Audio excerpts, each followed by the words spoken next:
guys.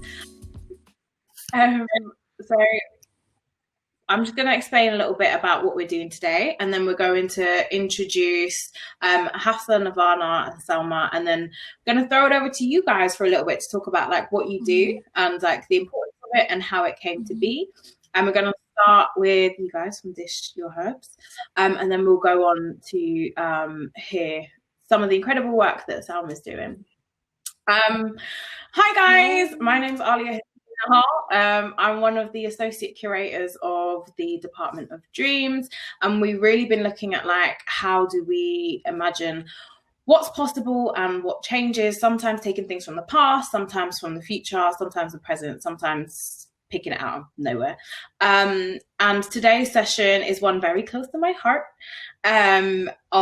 looking at how we use the things that we eat and consume to like lead to a healing future, whether that is within spirituality, mental health, physical health, and especially in the midst of a pandemic where we're currently at, how we can use some of the medicine of our ancestors to really like help push us forward, and to be okay, because if all we have is ourselves to control, then let's see what we can do. I'm joined by the brilliant Dish Your Herbs. So Hafsa Issa-Salwe and Nirvana Safar, and we also have Selma Maloumi from SeedsofSelma on Instagram, all of which are doing some incredible work looking into health, nutrition, and how we use herbs, food, different like medicinal things in order to safeguard ourselves. It's going to be like a very informal conversation. I was just saying this to Selma, like the way that I have conversations is just like a podcast, or if we're just nattering. Some people might swear, some people might not. Like this is a very free and open space, alhamdulillah. And so we're gonna jump straight in. Sophia Robinson sends her apologies for not being able to be here today, but we'll catch up with her post festival with hopefully some other events. We're gonna jump straight in, and over to you guys at Dish Your Herbs. Tell us a little bit more about what you guys do, how it came about, and like what the mission is. Yeah. Okay.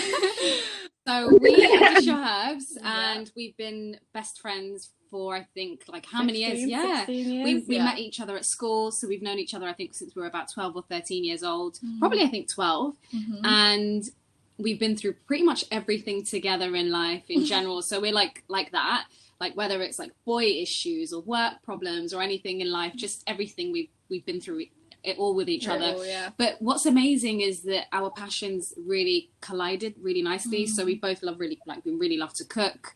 And we're also quite cultural as well. Like we, obviously you're Somali and I'm Iranian, and we're both very much still connected to our roots. So we just exchange all the time. And what do our cultures say about healing yourself in terms of herbs and nutrition and things like that, and taking from what our cultures say? And so we thought, well, we both love cooking. You're a trained herbalist. So how do we kind of marry the two together? And we created Dish Your Herbs. So what we do is we incorporate herbs, ancient herbs and medicinal into everyday cooking. So we'll make like things like cakes or like ice lollies or lattes things like that with like a herbal mix. Like we recently did a nettle latte, which was banging.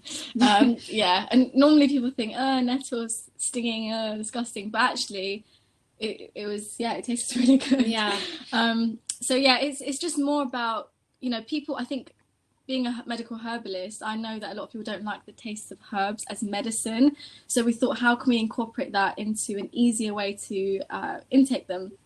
Especially for kids. Kids don't like bitters. They don't like things that taste a bit pungent. So we looked at making like chamomile ice lollies, gummies for kids, like teenagers, like using rosemary and things like that to kind of open up their sinuses and open up their airways and their minds to get them thinking, so we've really had to kind of, it's been a challenge, but really fun and exciting to look at how we can incorporate the medicine into modern day food and all the trends that go on as well, and just kind of incorporate it all together. It's been really exciting. And we only just launched in January, so it's brand new for us, but we're loving it. We did launch it, but I think you know, with quarantine and lockdown and everything, it's been a bit challenging. But when I've had time, I've gone on my walks in Hampstead Heath and I've foraged and I've learned. It's a learning curve for me, even though I've been doing this for like 6 years. It's still, as a herbalist, I'm still discovering things and learning. So yeah, it's been, and we're each other's guinea pigs as well. It's good, like testing on each other. Yeah. I saw something like the nettle pesto, and I was like, raw, like there's something I would never. Yeah, and then like the plantain pancakes and like various different things. I just think the way that you guys are mixing things up is so like interesting and beautiful to see. Yeah, I think, you know, when you say, oh, we use herbal medicine in our foods, I think sometimes people might think, but we're trying to make it, you know, tasty and easy as well, because it's not, sometimes herbal medicine can be hard to get a hold of living in the city. You know, you might want to go outside where, you know, outside of London, Epping or whatever, like the bigger forests to look for stuff. But actually there is a lot available. It's just knowing where to find it and what to look for. And we kind of want to bring that herbal essence to Londoners. Make your own medicine, man. You know, just enjoy it. Exactly, and I think you brought up a super important point there, the fact that these things are easily accessible, but it's just like the know-how. And I think that sometimes like that knowledge element is what is missing, and then that then limits our not only like availability, but us even thinking that there are those possibilities. And you also mentioned rosemary oil, which me and Selma were just talking about. Because, like, relax me to good for your get mind me and cleans the air. In focus mode. And so over to Selma. I think the first time I like found out about your work was during COVID Ramadan, and you were doing an IG live with Azima Mag. For anyone who doesn't know Azima Mag, go check them out. They do some incredible work, like showcasing like women from like the Middle Eastern region, and just doing like a variety of different activities, like workshops, and their content is just 10 out of 10. I'm a big fan. But yeah, so you were doing an IG live with them and talking about like nutrition and health and like the spirituality element, and I was just like, you were talking so much sense, and just like I was just like, okay, bars. I need people to like I'm literally like the gas woman.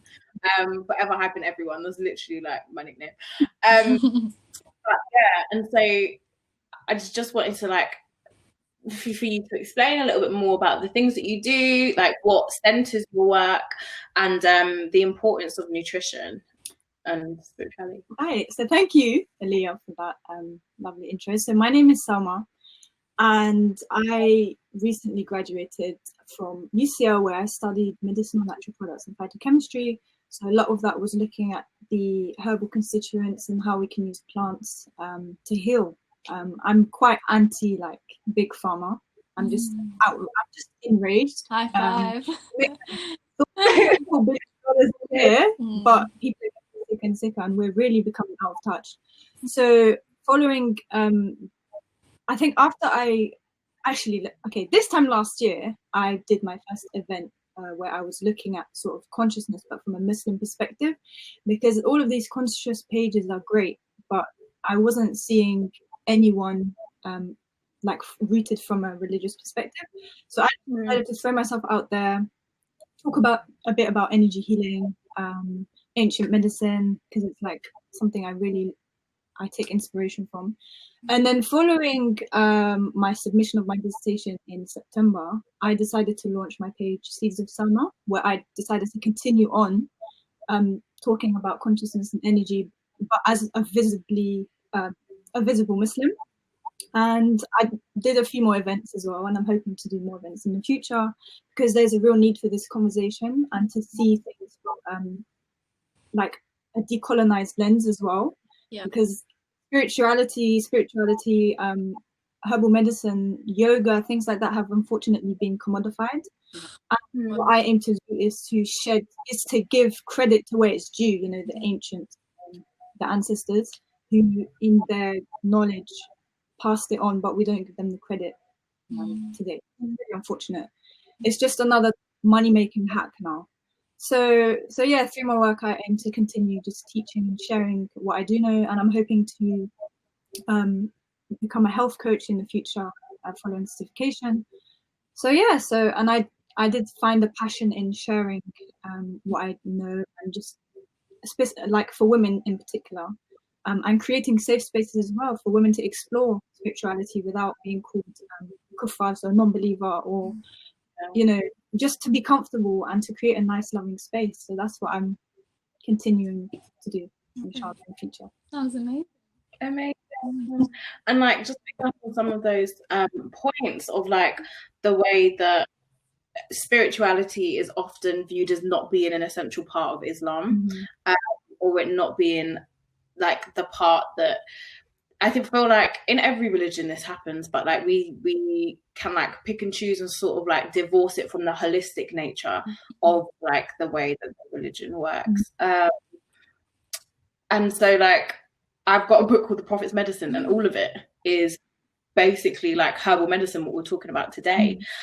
And like the various hadiths that continue to speak about like the importance of looking after your body and how much you eat and how little you eat, and all of those things that we, through like culture, through different transformations of how we like take on religion, can then change what the outcome of those things are, or how it's then viewed. So we then get sort of like a detachment from it being like that holistic thing of mind, body and spirit is how we are able to be full actors or full like agents of that religious spirituality. And so I think it's super interesting when you are like when you've been talking about like the fact that people are then considered like kufar or kafir for doing those things. What have, I guess, some of the people you've been speaking to, like those experiences been of like trying to merge the two when like the understanding from others might not necessarily be there? I think the first thing is we need to understand the religion properly and what it asks of us, and to remain firm in your intentions, because with the new age movement, as they call it, there's been a lot of things like astrology and crystals, which is far from what we believe in. We believe that healing comes from God, knowledge comes from God. And unfortunately, what I've seen with the new age movement as well is self-worship, when all of what happens to you, all the good that ever happens to you, your health, everything is from God. So always bring it back to God and like leave aside your ego, because if you start to connect with your ego, that's a recipe for disaster. So alhamdulillah, I'm really grateful that the sisters who've attended my talk have been really open-minded and didn't jump to conclusions. They allowed me to go through everything, give the hadith sources, sources of Quran as well, to back up my point, and then it allowed them the space to sort of reflect on what I was saying. For a lot of people though, it was like they haven't seen this stuff before. So them, I could see that they were just trying to understand it, and then they would come back to me and just say, wow, you've given me like a new perspective. And I hope that through my work I will encourage people to do their own research as well, because everything is a journey and you shouldn't be hard on yourself for not understanding at that specific moment in time. But it's a journey to yourself to understanding God as well. And I feel like the closer you get to God, the more you start to understand how he created you and what he wants of you. 100%. Thank you so much. And you guys that dish your herbs, how has, I know you mentioned a little bit earlier how culture informs the way that Dish Your Herbs runs, and I just want to like, I'm a memory person. I love memories. What were some of like the initial memories or like things growing up that were from like cultural settings that I guess like brought out the work that you're currently doing, or that you like when you were younger, or that brought these feelings to the forefront? Well, I mean, for me, I was quite lucky. I grew up in Iran until I was about 5, and I grew up with my grandma, great grandma, and my great great grandma who was you know, on both sides, but one of them was 113, and they were medicine women. And every time I had like a bellyache or whatever, my nan would do, she's heavily into Islam and her belief, but she also taught me a lot about energy, and said that if I, you know, she used to teach me to heat up my hands and put it on my body, to feel like comfort and warmth and feel like energy moving around me. And she took me to a women's circle when I was like 5 years old. And that was my first experience. And I saw a Sufi dance and all these women like expressing themselves. It was amazing. And then I remember I had this like crazy experience where I had like a little wart on my finger, and we had a fig tree, and she went and picked like this fig that was not ripe at all. It was just starting to grow, and she took the sap and put it on every day for like 2 days, and it went. And I was like, this is amazing. Like, even though I was little, I was like, this is magic, you know. And it kind of just stayed with me. And you know, these traditions have been passed on. And there were times when I was a teenager and I wasn't coming on my period, and my mum would give me like parsley and saffron tea, or like she'd make things for me like remedies. And I just, you know, I just want to cherish that, like what Selma said. It's so important to honor our ancestors and the work they've done to continue these traditions. And it really terrifies me that I'm scared that Instagram and the social media and this new age movement is going to demolish that and take it like it's theirs, and make it trendy and sell stuff like that in Topshop. I've already seen ashwagandha being sold in Topshop, which is insane. You know, I'm really passionate about this, and I can keep talking, but I'm not going to. But that's kind of where my story stems from. And there's a reason why they all live till their 90s. So, you know, they obviously things. And I was also conscious to herbs having the plants holding an energy as well, and not all plants worked for all body types. I was taught, and I know that we as Iranians, we've been using sage since day one, you know, like it's not this thing that people are with, you know, just cleaning their house with. It's something we've done traditionally to clear space, to do prayers, so, you know, I just feel like they just deserve so much more respect than how we're using it. But that's my story and what inspires me. Yeah, I think you have something similar. So from Iran to Somalia, my parents are from Somalia. Oh, I am from Somalia, but my parents were born and raised there. And my maternal grandma was a nomad up until I think she was about 13 years old. And then after 13, she was moved to the capital city and lived there. But basically, my grandma was a nomad. And what that means is essentially you don't have an actual home. You're kind of moving from place to place. And she was very much raised to, like, the women, nomadic women are responsible for building the house. So you get everything together. It's not the men who do the house, it's the women. They are tasked with all the skills. So they actually have to build the hut for them. She's responsible for looking after camels, goats, sheep, chickens, everything. And also you can just see in her, like in her psyche today, she's not one of those like sometimes I used to wish I wanted a really nice, like soft, gentle grandma who babies you all the time, but she's not like that. She's very like tough strong, cooking. Very tough. She can also come across as being a bit rude, but it's because she doesn't take any BS basically. So she's very tough about that. But it also trickled down into how she raised my mum. My mum born and raised in the city, capital city, but so she was pretty much a city girl. But my mum tells me about how even in the city, they had like a huge type of compound house where they'd have goats, they'd have pigeons, they'd have chickens, and you'd every now and again, gradually, slowly but surely, my grandma was the one who's responsible for like slaughtering them and stuff like that. But also, like, as well as that, also nomadic life, frankincense is really like important to nomads in Somalia.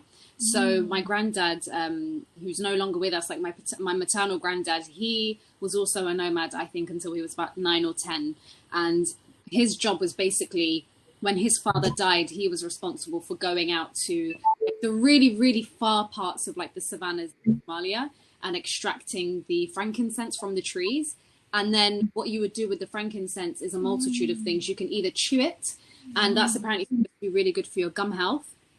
And it's something that my mum, this day, like we burn frankincense at home. So you either burn it or you chew it or you like infuse it into your food, because frankincense is like really important to us. It's like gold for us. Like it's super important for us to like really make sure that you have, like, I don't think any Somali house doesn't have frankincense, because it's that important to our culture. It's like central to what we do. When you have guests come over, before you come over, you scent the house, so you burn a bit of coal, you drop it on the coal, and the smell of frankincense, like you're supposed to like fragrance yourself with it, but also it's the element of eating it as well, like chewing on it. So like it's like a chewing gum, it becomes like a thick resin, like a chewing gum. And that was really important for my parents when I was growing up, as well as that. There's this specific herb that looks like it looks like hibiscus, but I don't remember the Somali name for it. Sorry, the English name for it. But anytime I had like an infection, like a throat infection or like a boil anywhere, what my mum would do is you boil it, and it's like, it's horrible. It tastes nasty, but you boil it for a while, and then my mum would literally force it down my throat. So that was also a herbal tradition that we had when we were younger. What's the Somali? I'm just seeing someone's name. For the life of me right now, I cannot remember, but it's always been etched into my it's been etched in my mind, but I just can't remember the name. If I remember it, I'll let you know. But there was also that, but also if you're ill, my mum would literally put together like random herbs that you don't know about, making soups and tinctures and stuff like that.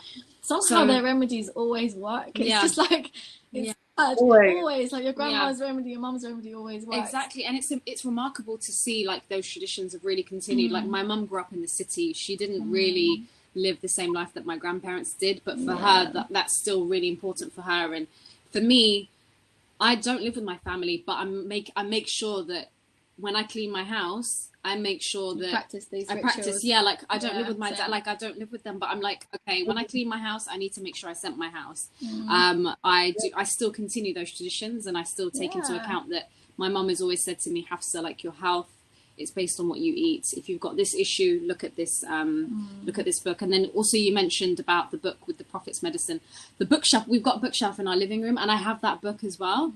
I remember buying it years ago in Saudi Arabia. I went for Umrah. And you look at all of the different herbs as well, like honey is really big for. Honey is like the whole book is like honey. Like my mum would buy like really like a sidr honey from Yemen, and you're not supposed to like. I used to accidentally just drizzle it over my cereal, and my mum would shout at me. It's sacred. She'd say like, "This is not sacred." And she's like, why put it on toast? And she's like, no, this is supposed to be like you're supposed to put it in your mouth, let it sit for a little bit, and then swallow it. So those are like really big traditions for that I kind of grew up practicing. So that kind of reminds me of like a big part of my course when I was studying to be a medical herbalist was we looked at materia medica, and we looked at how certain herbs actually resonate our organs. So like an example of like or a food is like walnuts is good for the brain, and it's interesting like to make those kind of connections. So there's so much that like we should always go to food and herbs first before we go to anything else for our healing. They're there for a reason, like the divine, call it God, call it whatever, the divine out there made this for us for a reason. So yeah, it's good to carry those traditions. And there's a hadith, I'm paraphrasing, so please bear with me, where it's like, for every like disease that has been placed on this earth, like I have created a remedy for it. There is a remedy that is created for it. And I think that's like, just like linking with some of those traditions, my parents are from the Caribbean and converted to Islam in like the 90s. And even when I look back at like my Bayesian heritage and like talking to my grandma, who wasn't Muslim, but like we have this bark in like Barbados called Morbi, and it's so bitter, it's disgusting. Like I hated it growing up, and my mum would be like, "Talk some Morbi." Like, but it's this tree that is really good for hypertension and really good for lowering like blood pressure and all those things, but the way that it's drank is like with loads and loads of sugar or loads of glucose on top to like get rid of it. The whole exactly. But like my nan used to take it just straight, like without any of the sugar and stuff, and we just like how? And then you grow up and see how, but like based on that environment, those were some of the health issues that were so prevalent in Barbados, like hypertension, gout, all these different things. And there were like specific remedies in that specific geography that were able to deal with those situations, as well as like alkaline recipes. My grandma, she had the macaroni cheese, the chicken, the whole shebang, but you would always have like a cucumber salad. And I used to call it like cucumber gravy or whatever. And it was basically like, I found the dish in an alkaline book the other day, and it was talking about like how to increase your immunity and move. And I was reading it with regard to like COVID, which we'll talk about a little bit in a sec. But then I was just reading the recipe, and I was like, wait, that's my grandma's like cucumber gravy, and just realized like you need all to these give us things the were recipe kind of for that. Oh my god, it's so good. It's like spring onions and sliced cucumbers and lemon and lime and like a little pinch of salt, and it just like brings it all together. And it's just, she'd have it marinating and have some avocado on it as well. And this is what like I found really hard when avocado started trending, because I didn't like them as a child, because I always associated them with my family and like having diabetes, because it was something that they ate in order to like counter that. And yeah, so it's so interesting, like you guys are saying, with how these things have now become commodified and completely detached from like their heritage. Selma, I wanted to ask if there was anything you wanted to chip in with regards to the conversation we were just having, and also like elaborating a little bit more on like some of the nutrition work you've been doing, and how that continues to like impact based on all the things that we've learned previously. So health should be viewed completely holistically, because we are not only a physical body, we also have a mental, emotional, spiritual entity as well. And it also expands to, our environmental health, our social health. So it sort of just radiates outwards. So through my work, I'm not a registered nutrition or whatever, but since I was a kid, and this sounds so cliche, right? But since I was a kid, I remember having this passion. Like I didn't know where it would lead me, but I had like this little notebook, this scrapbook, where I would find clippings of like nutrition magazines. I'd just stick everything. So foods with vitamin E, I'd have like a subheading vitamin E, and I slowly diverged out of that, and I'm slowly finding my way back to that. But I'm not by no means a dietitian or nutritionist. It's all from like a passion that I follow through my own research. So through my work, I prefer to leave nutrition to the experts for the time being. But what I center on is emotional well-being, spiritual, finding a connection to nature as well. And like I said earlier, we've become so decolonized, colonized. So now colonized minds make us think that our relationship to nature is primitive, when in fact, nature for me is one of the biggest signs of God. The intelligence, as Nirvana was saying earlier, the plants, they have like this energy, this intelligence, they have a specific, each plant is for a specific purpose. And I think through consciousness and through awareness, you become humbled by all of the science. And for me, like a lot of my lessons come from just observing nature, observing my thoughts as well, not judging, accepting, and like surrendering as well. And it's funny what Hafsa was saying earlier about the frankincense. I actually did my entire master's dissertation on Wow. Yeah. It's crazy, on the anti-inflammatory effects. Wow. The anti-inflammatory effects in a clinical setting. Yeah. So there's been actually a lot of research that has shown potential of using it, because the number one cause for chronic illnesses is essentially inflammation. Yeah, of course. So it gave me slight PTSD, but I appreciated what you said about how and how it was originally used as well with like religious figures, because it's got like a psychoactive component. It's really it allows people to connect far deeper. But yeah, that's kind of just what I wanted to do. I love that. I love that. Just bouncing off what you said, everyone works in a different way in this kind of like herbal nutritional field, but it's really important to understand that there is loads of ways to connect to the medicine as well. And like you said about psychological and the spiritual connection, sometimes it might sound bizarre, but I ask the medicine what it wants me to do for the treatment. And that is a big conversation in itself, but I think it's such a huge, like, nature is such a huge world in itself. There's so many ways to connect to it, you know, spiritually as well. And I love that you're tapping into that, because it's just so not talked about. So I'm really excited for you, and I want to learn. So yeah, amazing. That's so exciting. And I just wanted to bring us back, like, not be Debbie Downer, but like the context we're currently in the midst of a pandemic. I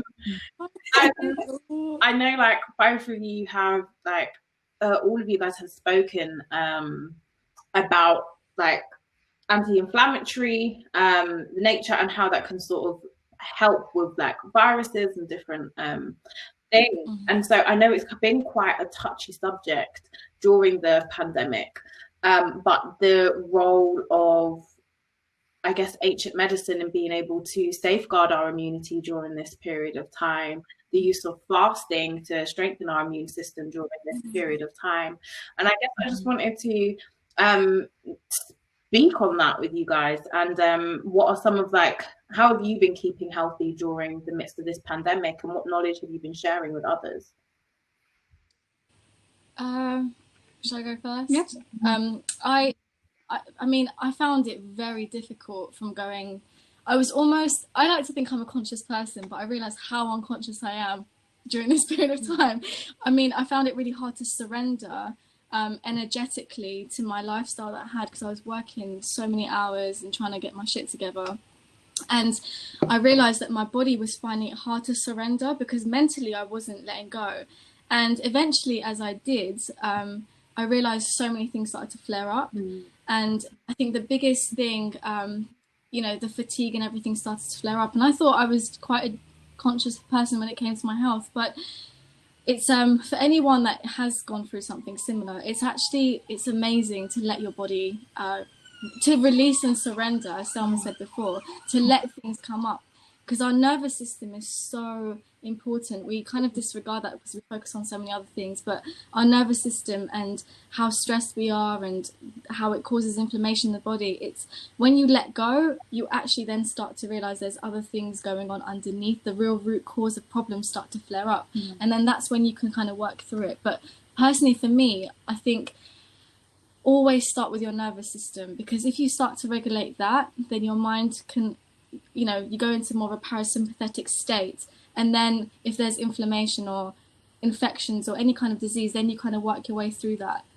So, I mean, that's my tip for anyone who's been going through anything, is really look after your nervous system and surrender. Don't be scared to let go and kind of let your body do its thing. I mean, even COVID in itself, as a flu, a virus type disease, it's so easy for people to think, if I get it, God forbid, I'm going to suppress it and quickly just shut it down so I recover. But there's a reason why the body kind of goes through pain and aches, and your muscles kind of paralyze you so that things can flare up. So suppressing anything is just a big no-no. And yeah, that's kind of my perspective on it. But yeah, I don't know if you want to add or think. For me, and you're the professional, so I'm like, I don't know what else to add. We're all professionals. But for me, speaking about this from a personal perspective, I was like living the complete opposite to how I am right now. Right now, my life is so peaceful and calm, but right before the pandemic, I was like super busy working lots. Also, like at the gym nonstop, like weightlifting, running all the time, doing this, doing that, personal commitments, like literally no time to sit down or rest at all. And there have been occasions, there was also one time last year that I had like a very similar workload where you're just constantly working and you do not have time to rest whatsoever. And I kind of drove myself sick at that time because I was just so busy and I didn't have any time to rest, no time to sleep. But for now, what I've kind of done now is I just thought, you know what? the first few weeks I tried to do my home workouts, didn't work out. I didn't really like it. I really wanted the rhythm of going into the gym and my routine. So I've hardly worked out, but I just thought, you know what, I'm going to actually take this time to just sit and just be still. So I've tried to be as still as possible, not make life as crazy paced as it was before. And I think it's rewarded me a lot, because honestly now, like where I am physically in terms of my body and also mentally, it's just a completely different Hafsa to the Hafsa pre-lockdown. And I speak to some of my friends and my family about their life pre-lockdown, and I think a lot of them are saying that they don't think that they really can go back to how it was before, just because so much has happened in the past 3 months, so much, and you cannot put a number on you can't put a number on your health, you can't put a price on your livelihood, you can't put a price on your health, you know. And I think now is time for us to, like, we're emerging out of it slowly and gradually, but a lot of the time we just didn't really have very fruitful or like kind of good ways of living that were conducive to our wider well-being. I completely sorry to interrupt you. I was just saying, attachment in itself, like being attached to trying to get somewhere, is like a disease in itself. You know, if you can't be open to change, letting go. If there's one thing we've learned, is you can't control anything. You know. And the anxiety and the tension that I guess our everyday regular routines kind of did manifest. I know how many people just talk about like getting on the tube, for example, or public transport before COVID. I hear so much what you're saying with regards to the nervous system and how like we're constantly on edge.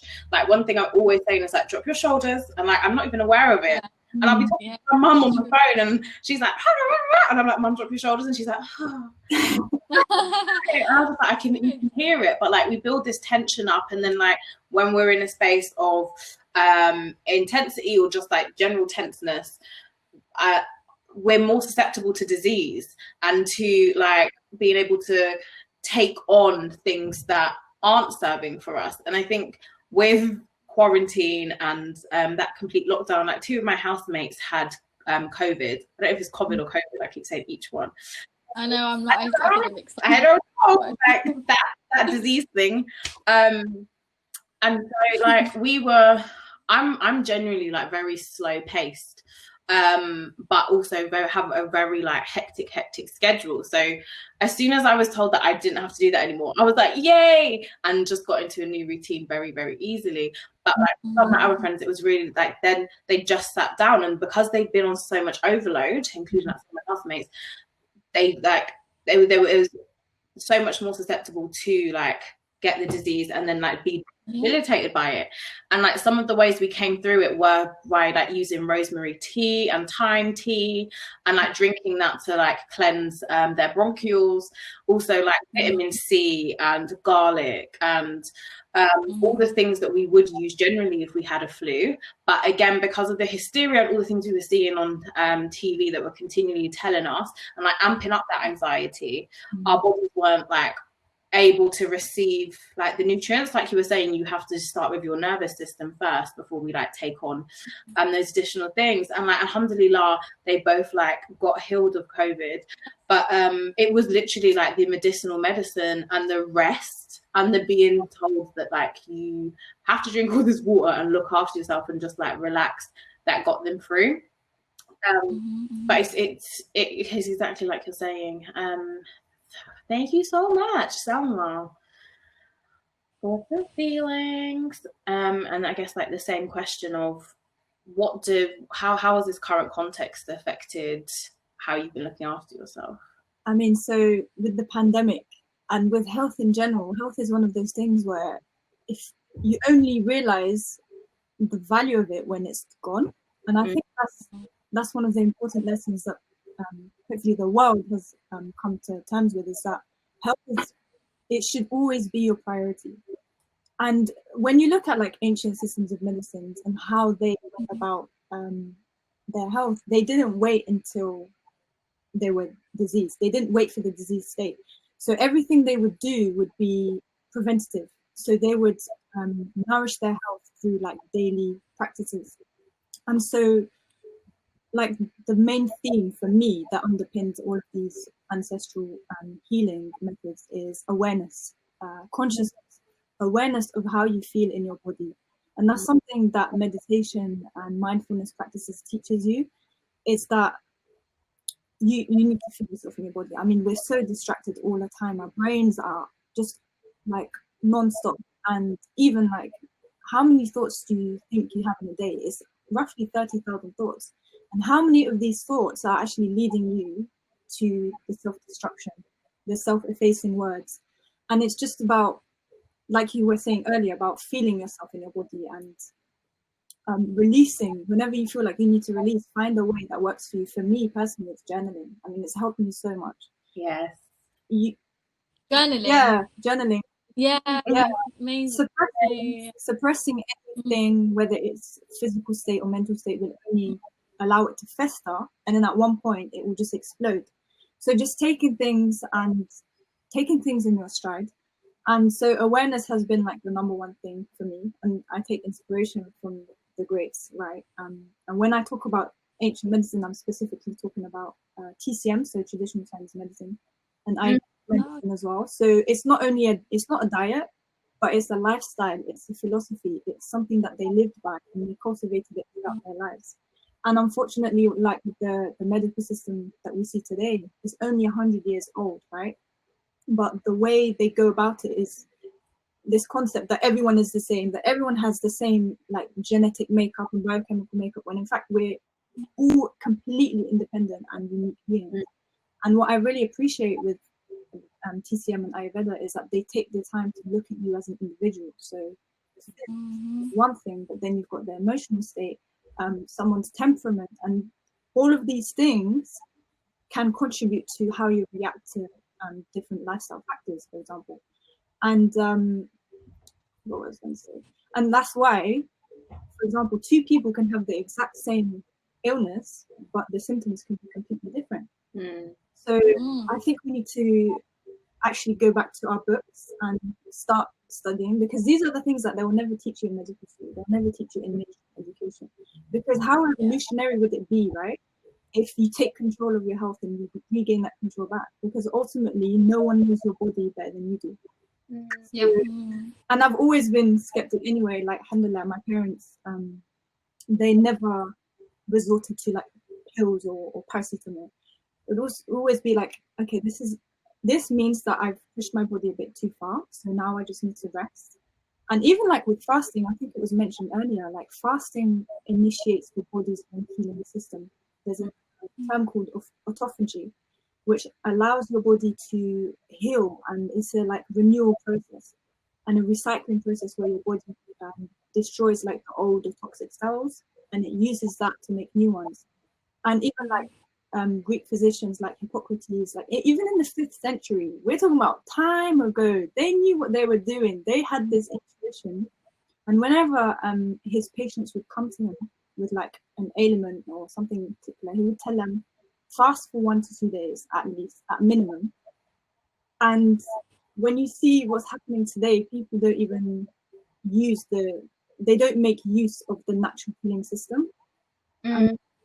It's almost like it's been wiped out, and I see a direct link to coloniality there. Like, we must homogenize all of these people and all of their ways of being, and say that actually big pharma is the only way that we can heal. And exactly like you're saying, that everyone's body is so specifically different that you have to look at on an individual basis. You have to acknowledge that difference is okay, and that like within specificity is where the answers are. But even like the way that geographical boundaries were created through like the formation of the Scramble for Africa, for example, like genuinely show that uncomfortability with nuance or difference within the West. And so I think that's like part of the narrative that we're fighting so deeply, when it's like, let's just acknowledge that actually not only does our geographical position and like spacing affects not like the herbs that we take in, but like the remedies that may be needed for some of the things that we've got, or some of the conditions that we might like be produced in the West. But that actually, if we move away from like the homogeneity of terms like BAME or any of those things, we actually are able to get beneath the surface a little bit more. I wanted to hear a little bit more about like traditional Chinese medicine, and then we're going to take some of the questions that are in the chat. Right. So traditional Chinese medicine, it's made of many different concepts and characteristics, but ultimately they believe that everyone that has this life force energy that they call qi. So they live their lives in a way that nourishes this qi and this free-flowing energy. So this free-flowing energy goes through meridians. So it's 12 meridians in the human body, and think of it like a stream. And these meridians go through different organ systems in the body. And if you get a blockage of this qi flow, it's gonna give rise to symptoms and eventually a disease state if the blockage is not relieved. So they aim to nourish this qi. And qi, by the way, is not just internally, it's externally. It exists everywhere, it's everything. So from the trees to the wind to the universe to everything possesses this qi as long as it is living.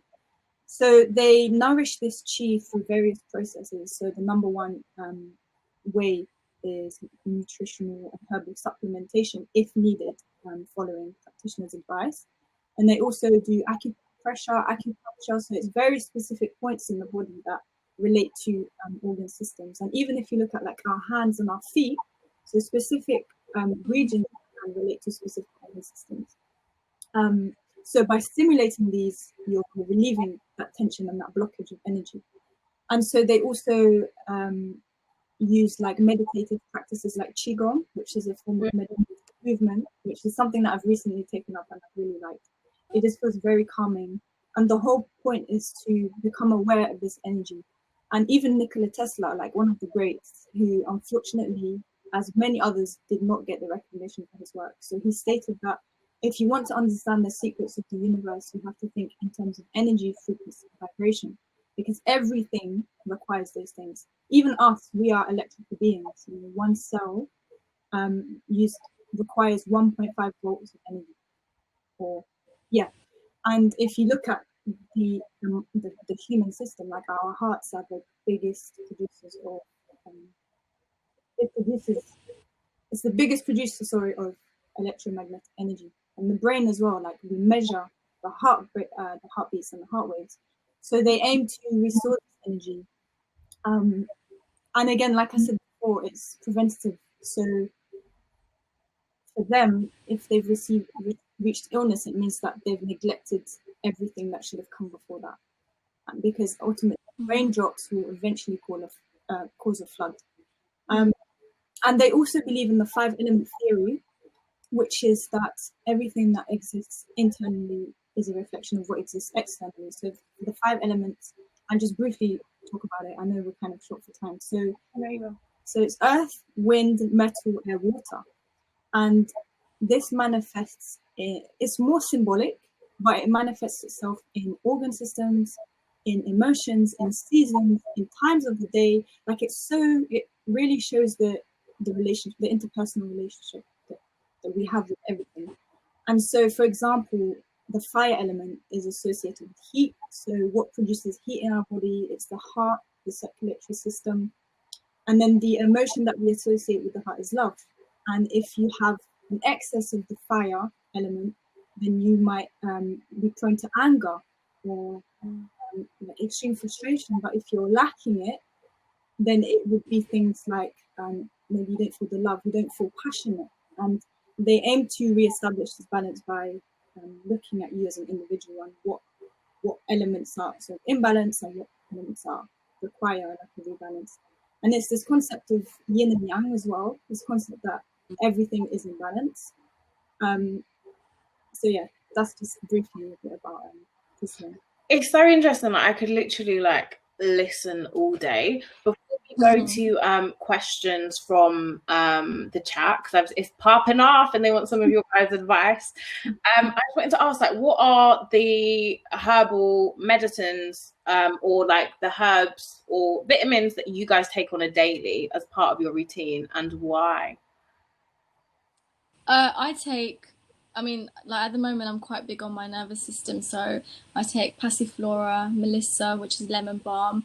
I take skullcap, and I take those for my nervous system as teas because I just enjoy them. They're quite aromatic. But then I'm really, at the moment, I have I have a herb like every now and then that I fully connect to, and I rinse it out to really experience it. Right now, I love ashwagandha because it's an adaptogenic, which means that it's so clever. It will balance your body. So if something is high, it'll bring it low, and vice versa. It really supports the adrenal glands, so the stress levels.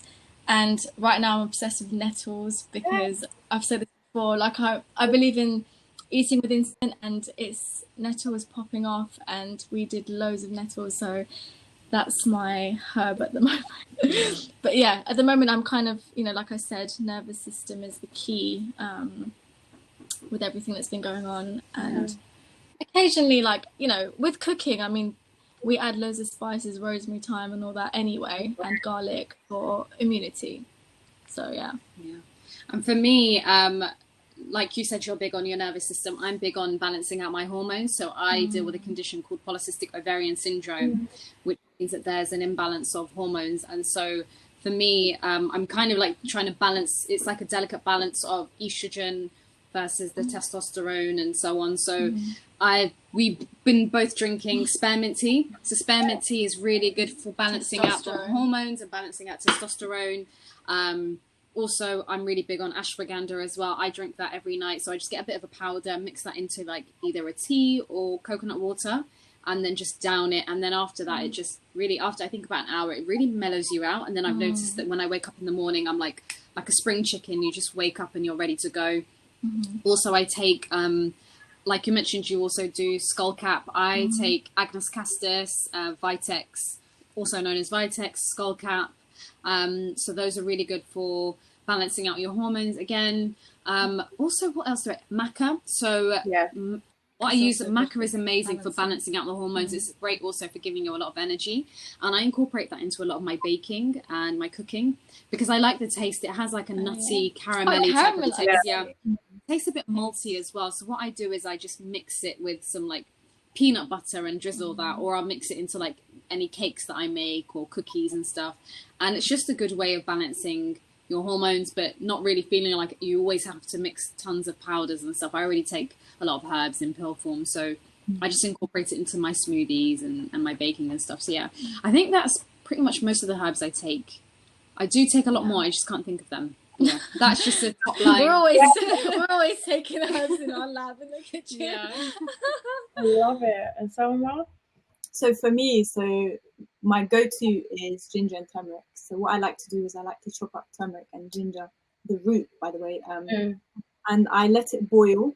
And I might add other things like rosemary and sage and whatever I have, right? Thyme. And I let it boil and I make it into like a medicinal tea. And it has excellent anti-inflammatory, antibacterial effects. And it's ginger is amazing, especially for like period cramps. And I use it for everything. Ginger, you know, and it's quite warming as well. It's really good for circulation. Something else that I take is nettle. I'm also a big fan of nettle. You're a nettle girl too. Yeah, gang. My local park, and I would just be there snipping, like in the clean air, of course, and just snipping my nettles. And I really like the process of going out to pick the plant and then using it. And it's like a form of self-care because you know that you've picked it with like loving hands, and everything is intentional. So just me going out to the park to get that was an act of love, and then everything else that came with that as well. So nettle, excellent detoxifying diuretic properties, so it pulls excess fluid. Dandelion tea as well. Yes. What I'd love is to have my own patch of land and just grow all of these things so I can use them. I also take a few green powders, so I alternate between spirulina and chlorella. So again, detoxifying. I think my focus recently has been detoxifying, not just physically but also emotionally and spiritually and everything. So how these green powders work is that they pull heavy metals from the body, they bind to it, and they allow it to be removed from the body. So heavy metals can be found everywhere, unfortunately. So especially in the water that we drink. So if you drink tap water, pesticides will be found in there, fluorides, and those things are going to have a massive effect on our endocrine system, so our hormonal system. And it's like, it very much feels like it's targeted and it's completely intentional what they're doing. 100%. Toothpaste for the win. So yeah, for my chlorella, they're capsules, but for the spirulina, it just comes as a loose powder. So I like to put that in my juices. And I've been especially big on juices recently. I prefer it to smoothies, but I alternate depending on how I feel. And juices are great because it allows quick absorption of the nutrients, so your body doesn't have to go through that digestive process, that laborious taxing process. You can just get the nutrients straight into your bloodstream, and it's a really quick juice. And once you start to juice your own fruits and veg, you can never go back to the shop or versions. It just ain't.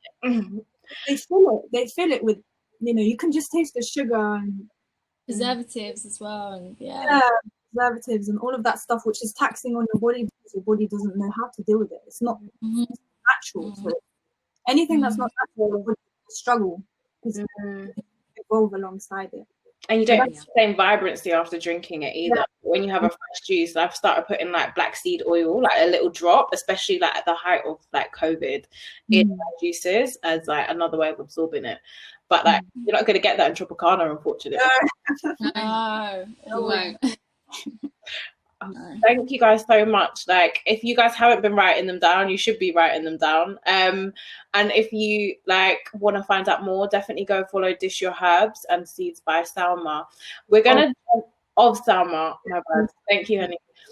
We have a question from Annika who says, have any of you experienced a link between trying to look after your nervous system and not being able to see family/soul connections in real life? I mean, that's quite a big question. I'm trying to understand your link between the two, that question. I mean, I guess you should always look after your nervous system. And I know that if you don't have great relationships in your life, obviously that's quite taxing on your physical, mental state. It has an impact. For something like that, I would recommend Bach flower remedies, because these flower remedies also work on emotions.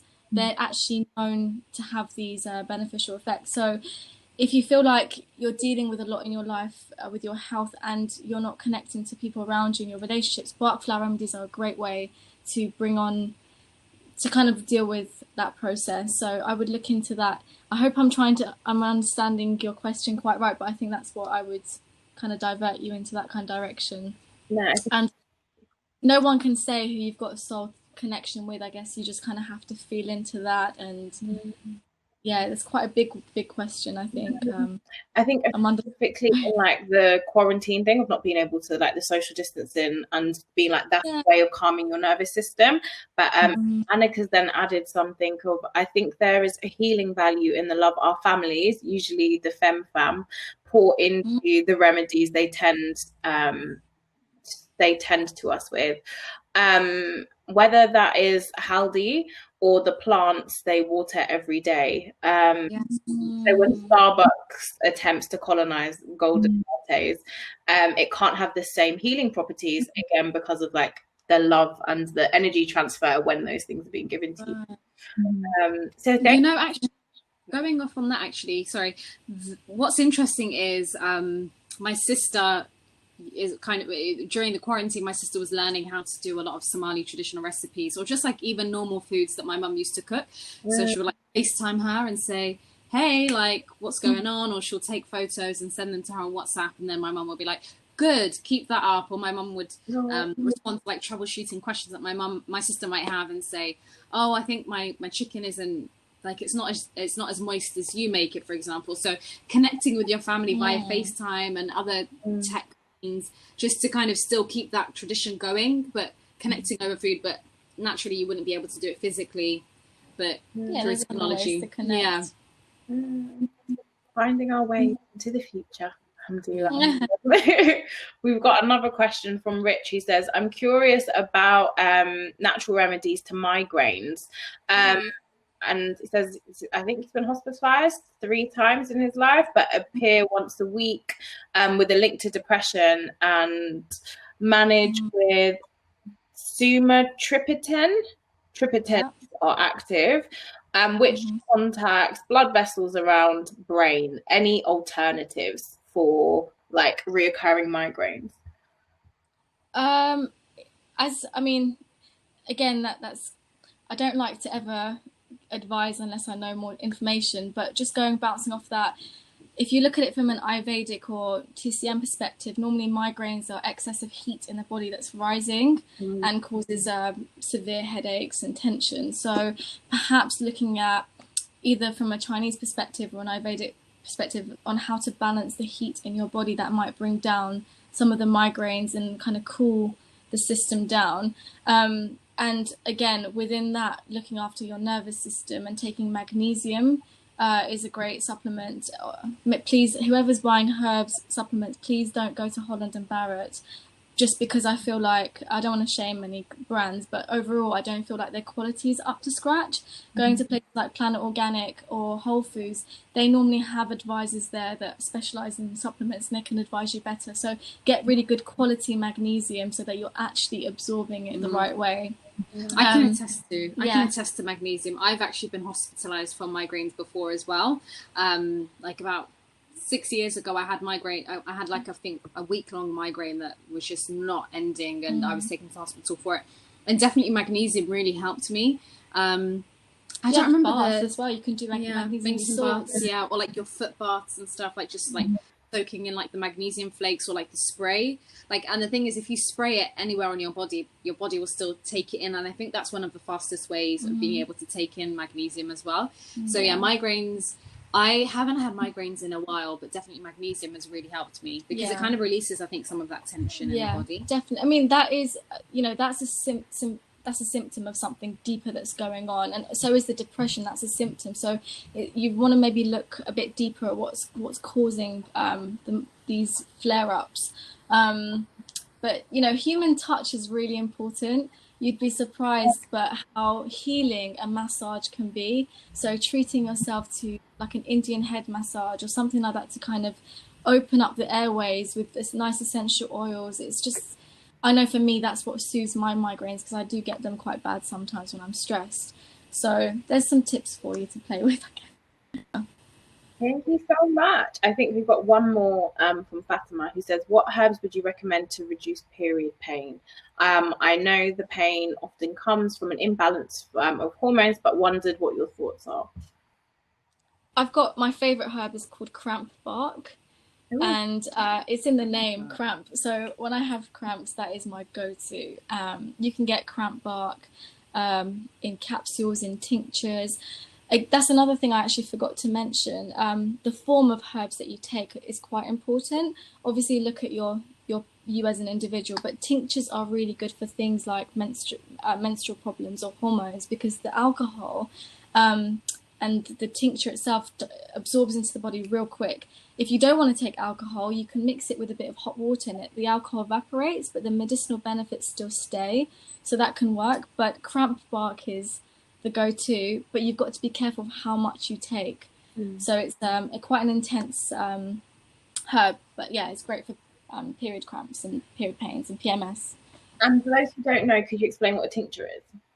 Yes. So when we forage for herbs, whether it's a bark or the root or whatever it is, we put it in alcohol in equal parts according to the quantity of herbs that we have, and the alcohol draws out the phytochemicals. So these are the medicinal properties of the plant, and we leave it 6 weeks at a time, 4 weeks. Sometimes we put it under the full moon because the moon pulls all the gravity, so it pulls all the phytochemicals out. And then once that's ready, you start taking that as a medicine. You obviously drain out all the excess bits of herbs that are left in there. And yeah, that's it. Amazing. So, and are there ways of making tinctures for those who don't want to take the alcohol? Because that's something that just popped up on the chat box as well. You can't do it without using the alcohol. So you can draw out the phytochemicals with the alcohol, but once you've got the tincture, you mix it with a bit of hot water, or you let it kind of simmer, and the alcohol will evaporate, and then you can take whatever's left over as medicine, and that should still work just as fine, because that's what we do with babies sometimes, or kids, or someone who's got liver problems. We kind of have to make it work. But yeah, you don't have to have a tincture. You can go for the tea or the capsule. Thank you guys so much for sharing. Like, I've learned so much. It's been amazing just to hear all of your knowledge and just like the humility and all of it, and it just being like the work that is being done. It feels like there just feels like a very like warm energy around all the things that you guys are doing, and I can't wait to see more of the things that you guys do moving forward before we run away into the rest of our lives. Are there any like final things that you wanted to say to anyone, or like things you have coming up that you want to promote or share? And also tell us where you're at. I know that it will be posted online and everything, but people are still watching. I just had a point about period cramps. On my healing journey, I've come to realize that pain signifies that there's something not right and there's something that I need to address. So, I mean, I'm still struggling with period cramps. They're not as bad as they used to be, where I used to actually physically throw up because the pain was too much. But for me, I'm still trying to get to the root of why my cramps aren't as bad, because in TCM, they understand that period cramps and painful menstrual flow means that there's a stagnation in that area, in your womb, in your uterus. So I don't know whether it's gluten or sugar. It could be anything. But again, like developing your relationship with your own body and trying to listen and trying to see how it reacts to certain foods or certain emotional reactions as well. And to follow like your intuition as well, because I mean they've been doing that years ago, the civilizations that passed, and they were doing fine. So that's just a note on my healing journey, and we're all healing in different ways. Like I think that's something that people need to understand. Like when people do share a platform about health or whatever it may be, people are still on their own journeys, and we shouldn't on ourselves as well. Absolutely. Yeah. Thank you so much for sharing. And on a period note as well, I forgot to say, I used to have really bad cramps, and it was linked to a gluten intolerance. So when I still eat bread, even though I shouldn't, but when I'm on my period, I don't have any carbohydrates at all. I try and have like as vegan or like ital fresh as I can, not even necessarily cooked foods for the first couple of days, so like as well as possible, and that's completely stopped my cramps. But again, like Selma said, everyone's body is different, so it's locating the pain and what those other things may have been. So what have you guys got coming up? And Zaz has posted all of the links of where people can find you, so please do make sure you check out SeedsofSelma and Dish Your Herbs, and continue like celebrating and sharing their work, because thank you. I love to see it. What have you guys got coming up? Well, we were meant to do a massive event at Shoreditch House, but then this all kind of broke off. But that's something that we're still planning to do for sure. When COVID is over, I think we'd love to have an event, wouldn't we? Yeah. And in the meantime, we're still looking at how we can do like Zoom calls and recipes and still try and make it work. But yeah, and if anyone has any questions on like the hormones or menstrual issues, I actually specialize, that's the field I specialize in as a medical herbalist away from Dish Your Herbs. And on my page, I've made loads of videos on hormones and stuff. So if you go onto Dish Your Herbs, obviously you'll see me and Hafsa. You can have a look at my page for some information on hormones. But other than that, I think we're just going to keep going, sharing and making foods with ancient medicine. Amazing. I still need to try the chamomile ice cream. That video was out of 10. It was amazing. It's so good. And it was vegan as well. Oh my god, I feel so represented. Make it with coconut cream. We use double cream in ours, but you can make it with coconut cream. My nan's like favorite, not coconut cream, coconut ice cream was, and it just the memes. Nostalgia. Honestly, Salma, what have you got coming up? Where can we find you? So similar to the sisters, I was originally planning to do a Ramadan healing session, talking a bit about the effects of fasting, but thankfully I managed to convert that into an online session. But for me, like the online world is amazing, but I need that connection. I really need to feel the energy of a person in front of me. So I'm gonna pause like online workshops for now. But what I was planning as well, coming into the summer months, was to do a sisters hike. So to get a group of sisters, I had my group ready, I had everything ready, and then lockdown started. So it wasn't written. So, social distance hike. Oh, it's too awkward. It's like 1 minute. But yeah, I'm hoping to restart that and just grab a group of us. We need to normalize, especially people of color, Muslims. We need to normalize being out there.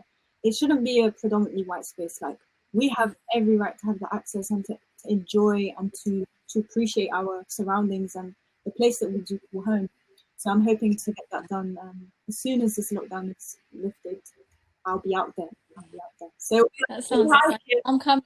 I might make it into a bigger group. Just okay. Please do. Yeah, please do. I'll update you guys, inshallah. But thank you guys so much, and I'm just like so in awe. Like, I just when you like just find pages and you're like, wow, I'm not crazy. Like these like this medicine is so important and urgent, and thank you for sharing all of your knowledge and your wisdom with us as part of the Department of Dreams Festival.